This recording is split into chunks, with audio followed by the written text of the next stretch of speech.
Good morning, student. Welcome again, Sri Rama Bharati online classes. Myself Krishna Kumar.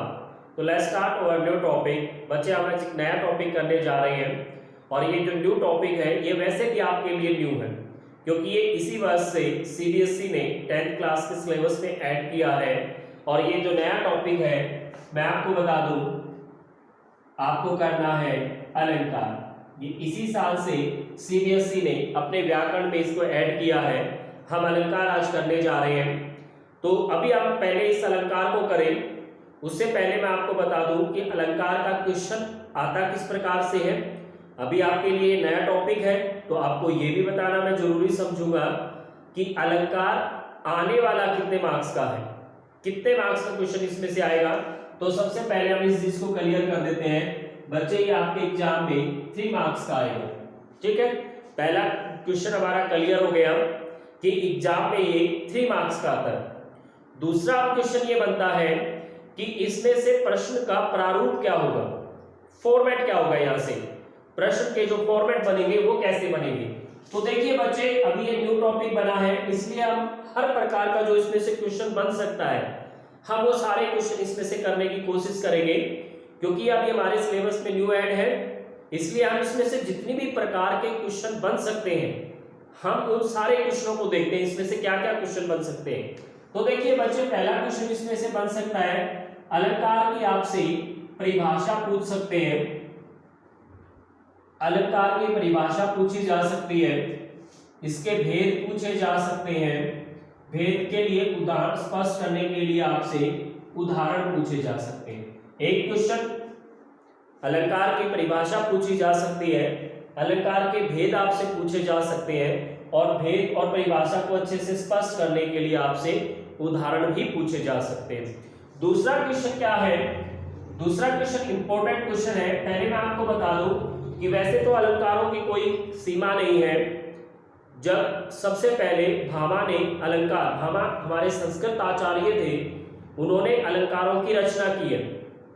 ठीक है, और उन्होंने अलंकार सर्वस्व कहा है, यानी कि कविता के लिए अलंकार ही सब कुछ है, ये पंक्ति उन्होंने कही है। तो उन्होंने तकरीबन 108 प्रकार के अलंकारों का प्रयोग किया है। लेकिन आपके सिलेबस में जिन अलंकारों का प्रयोग होगा या जहां से आपसे क्वेश्चन पूछे जाएंगे, पहले मैं उस बात को क्लियर करना चाह रहा हूं। बच्चे, आपसे पूछा जाएगा अनुप्रास अलंकार, आपसे पूछा जाएगा यमक के बारे में, तीसरा आपसे अलंकार पूछा जाएगा उपमा, एक अलंकार आपसे पूछा जाएगा रूपक, आपसे पूछा जाएगा उत्प्रेक्षा, आपसे पूछा जाएगा मानवीकरण और अंतिम अलंकार है अतिशयोक्ति। अंतिम अलंकार है अतिशयोक्ति।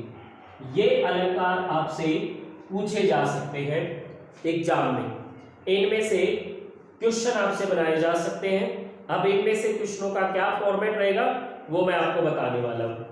अनुप्रास अलंकार, यमक, उपमा, रूपक, उत्प्रेक्षा, मानवीकरण और अतिशयोक्ति, आई थिंक ये 8 अलंकार हो गए, 7 अलंकार। ये 7 अलंकारों का आपका सिलेबस बनेगा और इनमें से जो क्वेश्चन आएंगे वो 3 मार्क्स के आएंगे। ठीक है, अब देखो यहां से क्वेश्चन क्या हो सकता है। पहला क्वेश्चन मैंने बताया ये हो सकता है। दूसरा क्वेश्चन यहां से क्या हो सकता है, दूसरा क्वेश्चन इनकी डेफिनेशन विद एग्जांपल पूछे जा सकते हैं। और तीसरा जिसकी सबसे ज्यादा संभावनाएं हैं वो संभावना है कि आपको कोई भी पंक्तियां दी जाएंगी, हिंदी की कोई भी कविताओं की लाइन आपसे दी जाएगी और आपको ये कहा जाएगा कि उपरोक्त पंक्ति में किस अलंकार का प्रयोग हुआ है। आपसे पंक्ति के अंदर जिस अलंकार का प्रयोग हुआ है, मैंने क्वेश्चन मार्क लगाया है, इट मींस आपको वो अलंकार बताना है कि इन पंक्तियों में कौन से अलंकार का प्रयोग हुआ है। तो ये क्वेश्चन बच्चे आपसे पूछे जा सकते हैं। इसकी डेफिनेशन, भेद डेफिनेशन को बिल्कुल क्लियर करने के लिए एग्जांपल आपसे पूछे जा सकते हैं। आपसे पर्टिकुलर किसी अलंकारों की डेफिनेशन विद एग्जांपल आपसे पूछे जा सकते हैं। बच्चे, आपसे क्या किया जा सकता है कि हिंदी की पंक्तियां आपको दे देंगे, कविताओं की लाइनें आपको दे देंगे और आपको ये कहा जाएगा कि इन पंक्तियों में किस अलंकार का प्रयोग हुआ है, आपने उस अलंकार का नाम लिखना है। तो ये क्वेश्चन यहां से बन सकते हैं। अब हम वन बाय वन सबको क्लियर करते हैं, अपने सारे क्वेश्चन यहां से क्लियर करते हैं हम। सबसे बड़ी चीज, हालांकि ये 10th क्लास का विषय नहीं है, लेकिन अगर हम किसी सब टॉपिक को करने जा रहे हैं तो उस टॉपिक की थोड़ी सी बेसिक नॉलेज भी हमारे पास होनी चाहिए। और वो बेसिक नॉलेज क्या है बच्चे, कि सबसे बड़ी चीज है कि कंफ्यूजन रहता है कि अलंकार जो है ना वो हिंदी की व्याकरण में आते हैं। तो कंफ्यूजन ये रहता है कि क्या ये हिंदी की व्याकरण है? नहीं बच्चे, ये हिंदी की व्याकरण नहीं है। ये व्याकरण में स्थान तो रखते हैं लेकिन व्याकरण नियमों में नहीं, ये स्थान रखते हैं काव्य तत्व में। अलंकार को काव्य तत्व कहा जाता है, अलंकार को काव्य तत्व कहा जाता है। काव्य मीन्स कविता, तत्व मीन्स उनके लिए आवश्यक एक, जिसको कह सकते हैं कि तत्व, जिससे काव्य की क्या बढ़ती है, शोभा बढ़ती है। 6 प्रकार के काव्य तत्व हिंदी की कविताओं में यूज किए जाते हैं। रस को प्रयोग किया जाता है, छंद को प्रयोग किया जाता है, अलंकार को प्रयोग किया जाता है, वक्रोक्ति को प्रयोग किया जाता है, औचित्य काव्य तत्व को प्रयोग किया जाता है और ध्वनि काव्य तत्व को प्रयोग किया जाता है। तो इस प्रकार से हिंदी में कुल मिलाकर 6 काव्य तत्व है। उन 6 काव्य तत्वों में किसका नाम आता है? अलंकार का भी नाम आता है। तो फर्स्ट थिंग तो आप इसको ये मान के चलिए कि ये हिंदी में एक काव्य तत्व है, एक व्याकरणिक, जिसको कहेंगे हम चैप्टर नहीं है, ये व्याकरणिक नियम इसमें नहीं है, ये एक काव्य तत्व है। ठीक है। दूसरी चीज ये है, अब आप इसकी डेफिनेशन के बारे में करते हैं, अलंकार की परिभाषा के बारे में करते हैं। सबसे पहले हम अलंकार को 2 शब्दों में बांट लेते हैं। 2 शब्दों से मिलकर ये बना है।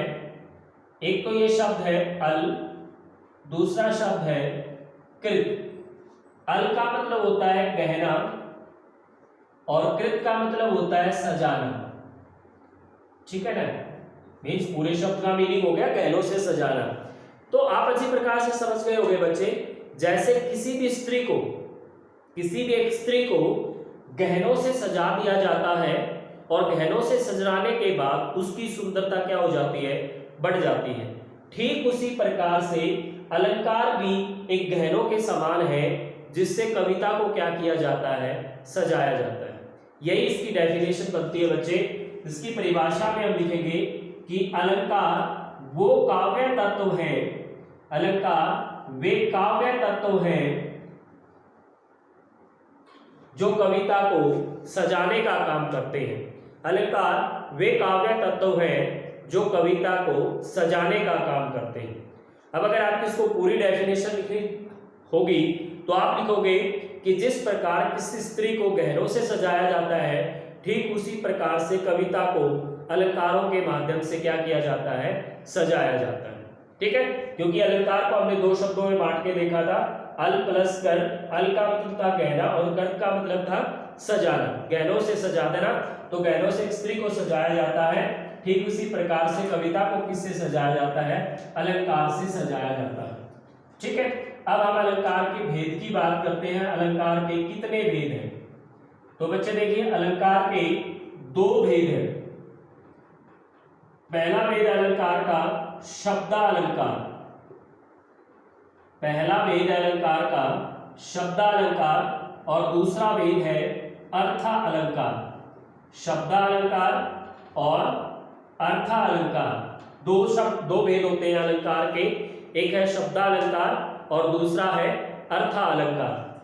तो देखो, शब्दालंकार मीन्स जहां काव्य में, काव्य मीन्स कविता के अंदर, जहां काव्य में मीन्स कविता के अंदर जो आकर्षण बना हुआ है वो किसी शब्द विशेष की वजह से हो, और अगर आप उस शब्द को हटा देते हो तो वहां से वो आकर्षण खत्म हो जाए, तो उसको कौन सा अलंकार कहेंगे? हम शब्दालंकार कहेंगे।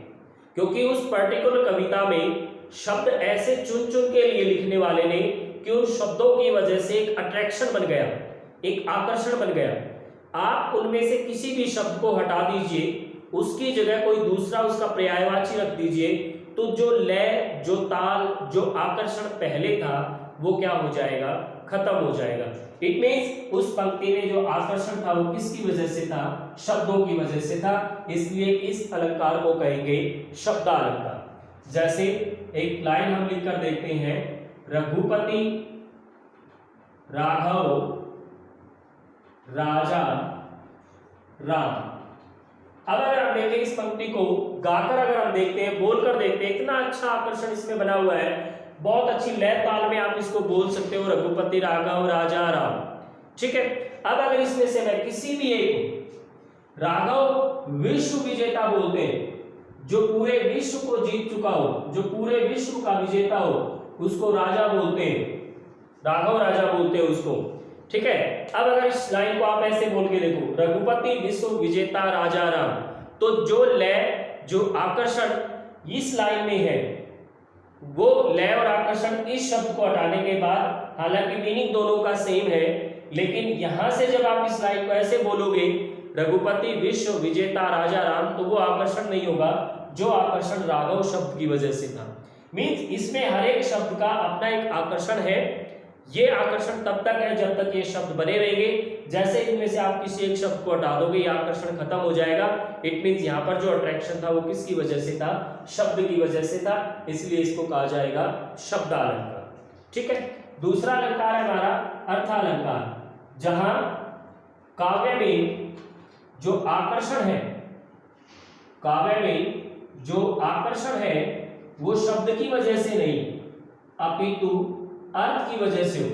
शब्दों का यहाँ पर कोई महत्व नहीं होता, यहाँ पर महत्व किस बात का है, उसके अर्थ का महत्व है। ठीक है, तो जब शब्द की वजह से कोई आकर्षण ना हो, अर्थ की वजह से आकर्षण होगा, तो उसको कौन सा अलंकार हम कहेंगे, अर्थालंकार। एग्जाम्पल के तौर पर आप लिखते हैं, हमने एक शब्द लिखा, सॉरी एक वाक्य लिखा हमने, आए महेंद्र बसंत। ठीक है ना, अब ये तीन ही शब्द है, उस कुछ इस पंक्ति में कुल 3 शब्द हैं।